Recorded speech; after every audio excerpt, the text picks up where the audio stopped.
چې دلته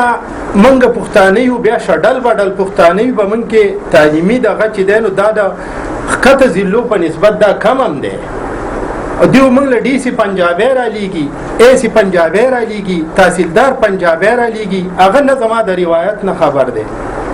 نه زما د طور طریقې نه خبر دی او نه هغه دلته د روایت پاسداري کوي نو په دې وجه باندې دا موږ ته مکمل یقین دی چې دا یو ګډ جوړ خبره روانه ده مخکې چې کومه د دې ځایونو پښتانه ډي سیګان نه دي راغلي او د پنجاب نه راغلي نو هغه مخکې موږ چېړې راچېړلي وي او دغه ستاسو په نوټس کې چې لس ورځې موږ د ډي سي صاحب د دفتر مخې ته درنا کړې وه د سرمد سلیم صاحب د پالسو خلاف او د قوم له لس ورځې تکلیف هم ورکړو هغه سړی د هغه خپلې خبرې نه قرار شو خو چې هغه په دې روایاتو په دې دغه پوهېدو نو ډېر ټایم پکې تیار شوی یوه ګیله کوم په اخر کې هغه دا چې په دې فلسفه د ګورمنټ پوه نه شو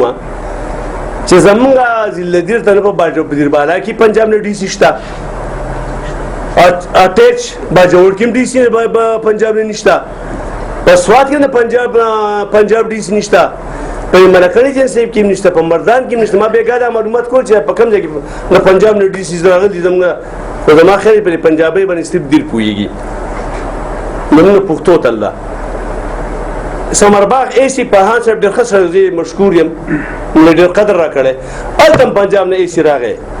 خو جابر خبر شو غریب ته مرګ ته بل پنجاب نه رب بل فرش راولېګو لکه جنجو ټرین سنټر ما خل زموږ مسله دا ده چې پنجابي مونږ نه راځي اردو مونږ سم نه راځي کوم د ځنه ډېر په خانداز باندې د افسر ګایډ کول غواړو په خپله موظفه طریقه خو اردو سم نه راځي چې سره شي ګډوډ شي موږ د مرکزي صوبایي حکومت نه مطالبه کوو چې سبا موږ د څه کسان ولګي چې موږ په جبم پويږو موږ دغه په جبم پويږو لہذا په دې کې موږ د لکه شک هم خارګي زموږ د خانان صاحبان چې د په لاور کې اوسېږي او چې زموږ چې کډي سره جو کوي سره د لاور نه راځي نو درخواست هم داري چې په دې کې موږ ته سلک شګي غونې ښکاری دا شګي د ختمه کوي او په اخر کې زه دا یو درخواست بیا اپیل کوم چې الکه کوم تاسو ته دغه درکو کال درکو نو تاسو قرباني کول ته تیار یې تاسو روډ بندول ته تیار یې تاسو مرګ او جوړې ته تیار یې زه دا خبره ډیره واضحه کوم چې وزیر اعلی صاحب او ډي صاحب واره که زما په دې عوامو کې کم کس زخمی شو یا کم کس مړی پکې وشو زما یې پیل به د وزیر اعلی خلاف د بشیر خان خلاف او د ډي سي خلافي په دې اتفاق دی تاسو ټول شکریا ادا کوم وما لنا الا البلاغ زه دا هم تپوس کوم چې اکثر دې زموږ ملګرو ویل چې موږ له اي سي او ډي سي صاحب راځي نو دا به د لاهور نه راځي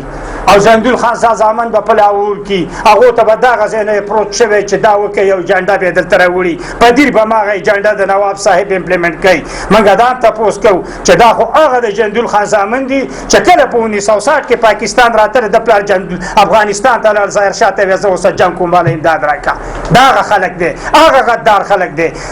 د ستاسو د پریس په وساطت سره وزیر اعلی صاحب ته وایو چې زموږ خاندانونه ډېره غریبي ده